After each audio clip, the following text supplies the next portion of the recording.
बच्चों, welcome to science from अंकुरविला। हम आपको एनसीईआरटी में क्लास 10 का केमिस्ट्री का कार्बोनेटेड कंपाउंड पढ़ा रहे थे चैप्टर।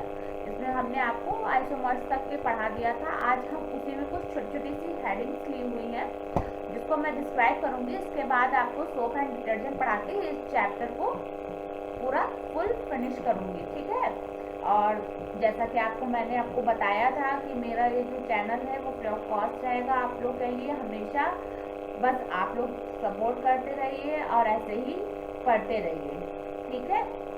और हम उसी चैप्टर में आगे चलते हैं, chemical property of carbon compounds, ठीक है। इसमें मैंने आपको इससे पहले एलपीएससी वगैरह पढ़ा दिया है, अब सिर्फ थोड़ा सा बाकी रह गया। आज मैं आपको chemical property of carbon compound में कुछ छोटी छोटी सी हेडिंग्स मैं एक्सप्लेन करूँगी और इसके बाद सोप एंड डिटर्जेंट पढ़ा के इस चैप्टर को पूरा फिनिश करूँगी, ठीक है।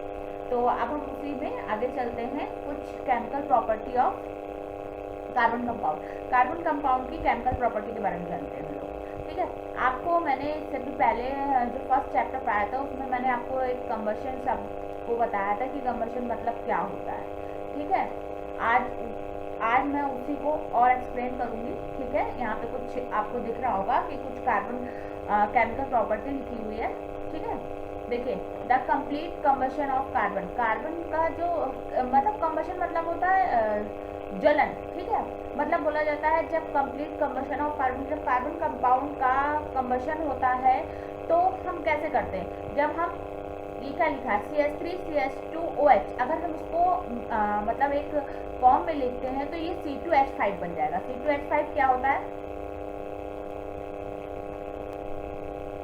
C2H5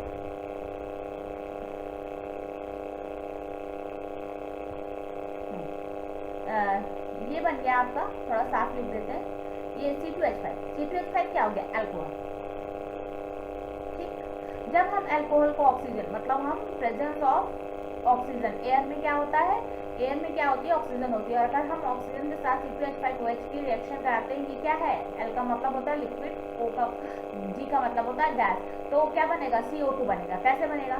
देखिए, ये लिखा है हमने, इसको हम और ऐसे ही लिख देते हैं, CH3 CH2OH प्लस O2, क्या बना? CO2 बना। यहाँ से O2 लिया और यहाँ से हमने एक C लिया, ठीक है। ये हो गया हमारा, ठीक। अब क्या बचता है? एक बचता है, क्या बचता है इसमें? एक बचता है H2O और एक बचता है CH3, ठीक है। अब ये बच गया हमारा, ये बन गया H2O बन गया प्लस हीट एंड लाइट की क्या प्रेजेंस में, ठीक है। इसमें हमको हीट भी चाहिए होगी और लाइट भी चाहिए होगी, ठीक है। तो ये क्या हुआ, ये और बाकी बचा वो जल गया हमारा, तो क्या होगा? तो क्या बना? Heat and light, presence of heat and light में। फिर क्या लिखा है? Carbon burns in the air of oxygen to give carbon dioxide. अगर हम कार्बन को किसमें? एयर के प्रेजेंस में, ऑक्सीजन एयर में क्या होता है, मैंने अभी आपको बताया कि अगर हवा होगी तो ऑक्सीजन होगा। हम लोग सांस कैसे लेते हैं? ऐसे तो लेते हैं। तो क्या लिखा है? कार्बन है, कार्बन को हम अगर हम O2 से रिएक्शन कराते हैं तो CO2 बनेगा। ये जो जितनी भी रिएक्शन है ये हीट और लाइट के प्रेजेंस में होंगे, क्योंकि जब लाइट होगी तो हीट भी होगी, ठीक है। फिर क्या लिखा है? Saturated hydrocarbons burn with a blue flame. Saturated hydrocarbon मैंने पढ़ाया था आपको, जो सैचुरेटेड हाइड्रोकार्बन होते हैं वो जब बर्न किए जाते हैं तो क्या होता है? एक ब्लू फ्लेम निकलती है, ठीक है। In the presence of a sufficient supply of air और ऑक्सीजन। बस इसमें क्या होगा? जब ब्लू फ्लेम निकलेगी उसका कारण होगा कि उसको क्या मिलेगी? सफिशिएंट, मतलब जितनी जरूरत है उतना ही हमको एयर मिलेगी, ठीक है। तो क्या होगा? जब मीथेन की हम O2 से रिएक्शन कराते हैं तो क्या बना? CO2 बन गया और क्या बचा? H2O, ठीक है। तो मैंने अभी बताया ना, जितने भी कार्बन की रिएक्शन होगी वो हीट और लाइट के प्रेजेंस में होगी। In the presence of limited supply of air. जब जो एयर की सप्लाई है, जब एक एयर की सप्लाई जो होती है वो लिमिटेड हो तो क्या होगा? सैचुरेटेड हाइड्रोकार्बन फॉर्म्स अ सूटी फ्लेम। सूटी फ्लेम का मतलब, जैसे आप देखिए, जब आपके घर में खाना बनता है और गैस का सिलेंडर जो होता है वो खत्म होने वाला होता है, तो क्या होता है? गैस जब जलती है, पहले तो जब उसमें फुल गैस होती है, मतलब गैस सिलेंडर लगा हुआ, नया सिलेंडर लगा हुआ हमारी गैस में, तो जब उसमें फुल गैस होती है तो जब हम उस गैस को जलाते हैं तो उस गैस के बर्नर से एक ब्लू कलर की फ्लेम निकलती है, ठीक है, निकलती है। और फिर उसके बाद जब वही गैस सिलेंडर में थोड़ी सी गैस बचती है, मान लीजिए इतनी ही बची है और खत्म होने वाला होता है, तो उसमें से एक सूटी फ्लेम मतलब एक ब्लैक कलर का साथ में कार्बन जैसा निकलता है, ठीक है, वही मैं बता रही हूँ। Unsaturated hydrocarbons burn with a yellow smoky, जो अनसैचुरेटेड हाइड्रोकार्बन्स होते हैं वो क्या होते हैं, येलो स्मोकी फ्लेम्स के होते हैं, ठीक है। फिर the gas and kerosene stove used eight home has inlet for the air so that burn to a given clean blue flame, अभी बताया मैंने आपको। due to presence of small amount of nitrogen and sulfur, तो किसके कारण उसमें क्या होता है, नाइट्रोजन और सल्फर होता है, ठीक है। Coal and petroleum produce carbon dioxide, जो कोल होता है, अगर हम कोयले को जलाते हैं तो क्या निकलता है, CO2 निकलता है। पेट्रोल को अगर हम वो करते हैं, बर्न करते हैं, मान लीजिए लकड़ी है उसमें हमने पेट्रोल भी डाला, तो हम अगर उसको जलाएंगे तो फिर क्या निकलेगा, कार्बन डाइऑक्साइड निकलेगा। With the oxidise of nitrogen and sulphur which are major pollutant, वो सब क्या करते हैं, ये एक पोल्यूशन का सबसे बड़े कारक है, ठीक है। आगे चलते हैं इसी में। अब देखिए ऑक्सीडाइजेशन लिखा है। ऑक्सीडाइजेशन क्या होता है, ऑक्सीडाइज करना, ठीक है। Oxidisation of ethanol in presence of oxidiser. Ethanol अभी मैंने आपको बताया C3CH2OH, इससे पहले भी पढ़ाया है, उसमें है presence of oxidising agent give ethanoic acid, यानी क्या मिलता है, ओइक। अब याद करिए आप ओइक कौन सा ग्रुप है और क्या है, ये मुझे आप बताएंगे, तो ठीक है। तो CH3CH2 ये क्या है आपका, ये हो गया आपका इथेनॉल, ठीक है। ये OH लगा है, ऑल ग्रुप लगा, ऑल, ठीक, ये क्या हो गया, इथेनॉल, ठीक है। इथेनॉल, ये देखिए OH ग्रुप लगा, COOH, ठीक। तो ये क्या बनाएगा, इथेनोइक एसिड, ठीक है, क्या बना, इथेनोइक, ठीक। अब ऑक्सीडाइजिंग एजेंट क्या होता है, यहाँ पे एक बात करी गई है इस चीज की कि ये oxidising agent gives ethanoic acid. अब ऑक्सीडाइजिंग एजेंट क्या होता है, some substance are capable of adding oxygen, कुछ ऐसे सब्सटेंस होते हैं जो ऑक्सीजन को ऐड करते हैं, ना कि रिमूव करते हैं, ठीक है। जो ऐड करते हैं उन्हें हम ऑक्सीडाइजिंग एजेंट कहेंगे, जैसे एल्कलाइन, ठीक है, KMnO4। KMnO4 क्या होता है, पोटेशियम परमैंगनेट, यहाँ लिखा हुआ है K2Cr2O7। देखिए ये सब क्या होते हैं, ऑक्सीजन ऐड कर रहा है, ठीक है, ऐड कर रहे हैं, तो ये क्या होंगे, ऑक्सीडाइजिंग एजेंट होते हैं। K2Cr2O7 क्या होगा, पोटेशियम डाइक्रोमेट, ठीक है।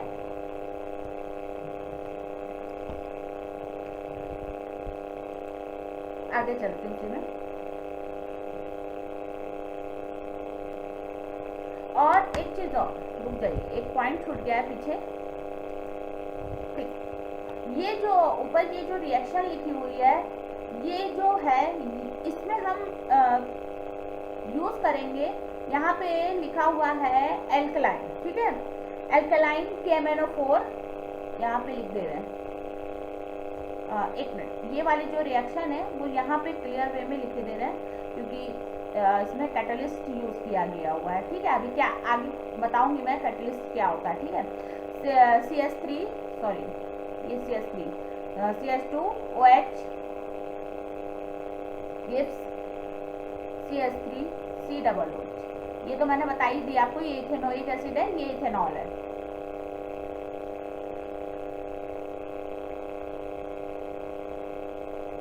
ठीक। और ये जो है ये किसके प्रेजेंस में होगा, ये प्रेजेंस में होगा एल्कलाइन KMnO4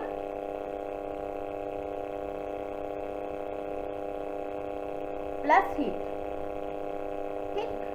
और जो यहाँ पे है, यहाँ पे होगा K2Cr2O7 प्लस हीट, ठीक। ये इन दोनों के प्रेजेंस में ये रिएक्शन होगी, अगर ये दोनों नहीं होंगे तो ये रिएक्शन पॉसिबल नहीं है, ठीक है। इसलिए बताया क्योंकि अभी छूट गया था, तो मैंने कहा अभी बता देती हूँ, ठीक। और इसके नीचे लिखा भी हुआ है, ठीक है, अब आगे आ जाते हैं। आगे क्या है, कैटलिस्ट। अभी बताया कैटलिस्ट का क्या मतलब होता है, अब जानिए। Substance that cause a reaction to occur to proceed to different rate without consuming in are car catalyst. मतलब कैटलिस्ट जो होते हैं वो किसी भी रिएक्शन की इन्वॉल्व होके, या तो उसकी जो रिएक्शन करने की गति है, मतलब जो जब वो रिएक्शन करता है तो उसकी गति को जो धीमा भी कर सकता है और तेज, मतलब रिएक्शन जल्दी भी हो सकती है, रिएक्शन धीरे से भी हो सकती है, वो कैटलिस्ट का काम करता है। ठीक है, जैसे एग्जांपल में क्या होता है, निकिल, प्लेटिनम और लेड, ठीक है, etcetera. Process of converting vegetable oils into a solid fat. ठीक है, वेजिटेबल ऑयल का जब सॉलिड फैट में कन्वर्जन होता है तो उसे हम क्या कहते हैं, हाइड्रोजिनेशन ऑफ ऑयल। अब एक क्वेश्चन आ सकता है आपको, हाइड्रोजिनेशन क्या होता है? तो हाइड्रोजिनेशन यही होता है कि जब वेजिटेबल ऑयल को हम सॉलिड फैट में कन्वर्ट करते हैं, जैसे वेजिटेबल घी। आप घी को देखिए, घी अब इस समय ज़्यादा चल रहा है तो क्या हो जाता है, सॉलिड हो जाता है। ठीक है, तो अब हमारा आगे चलते हैं। ये रिएक्शन लिखी हुई, vegetable oil plus H2 hydrogen से क्या बना, वेजिटेबल घी बन गया।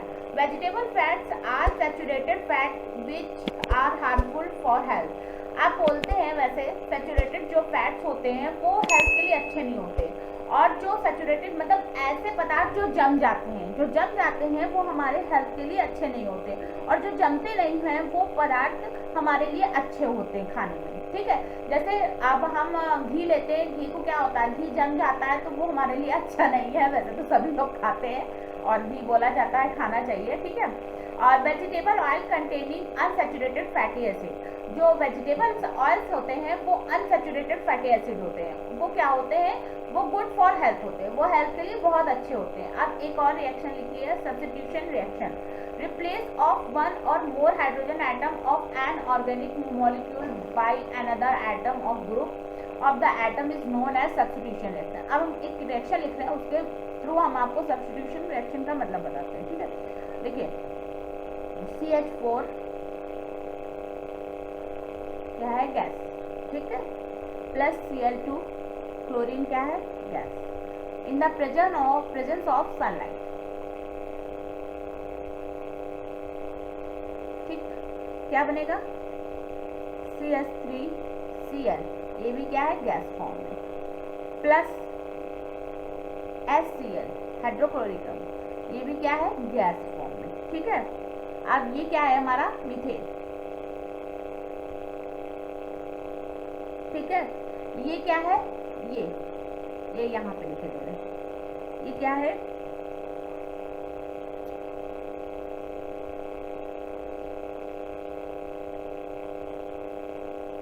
क्लोरोमीथेन।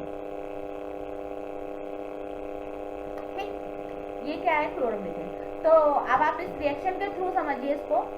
बोल रहा है कि replacement of one and more hydrogen. अगर हम एक से अधिक हाइड्रोजन का रिप्लेसमेंट करते हैं ऑर्गेनिक मॉलिक्यूल्स में, तो उससे जो रिएक्शन बनी उसे हम सब्स्टिट्यूशन रिएक्शन बोलते हैं। जैसे देखिए, ये है मीथेन, मीथेन में हम क्लोरीन से अगर रिएक्शन कराते हैं, किसमें, प्रेजेंस ऑफ सनलाइट में, तो क्या बनेगा, एक क्लोरोमीथेन बन जाएगा और एक HCl बन जाएगा। ठीक है, तो अब हमने आज कुछ आपको ऐसे ही शॉर्ट वे में बताया है। ये कुछ इम्पोर्टेंट हेडिंग्स हैं जो आपके पेपर के नज़रिए से इम्पॉर्टेंट है, तो मैंने उनको कुछ थोड़े फॉर्म में बता दिया है। अब आप देख लीजिएगा। इसके बाद शायद सोप एंड डिटर्जेंट ही रह गया है आपके सिलेबस में, इसी चैप्टर में लास्ट बस सोप और डिटर्जेंट पढ़ा के, क्योंकि सोप और डिटर्जेंट बहुत इंपॉर्टेंट चैप्टर है, उसमें से लगभग 5 से 7 नंबर का पूछा जाता है पेपर में। तो उसको मैं अलग से एक वीडियो बनाऊंगी, अलग से ही पढ़ाऊंगी, इसमें नहीं इंक्लूड की हूँ, क्योंकि इसमें थोड़े से जो आपके रह गए थे इंपॉर्टेंट चीज़ वो मैंने बता दिया है। तो आई होप आपको आज का सेशन अच्छा लगा हो, और अच्छा लगा हो, समझ में आता हो, तो प्लीज़ इसको सपोर्ट करिए, ताकि ये चैनल और थोड़ा सा ग्रो हो जाए और लोगों तक पहुंच जाए, जिसको ज़रूरत है वहाँ तक पहुंच जाए। ठीक है, थैंक यू सो मच।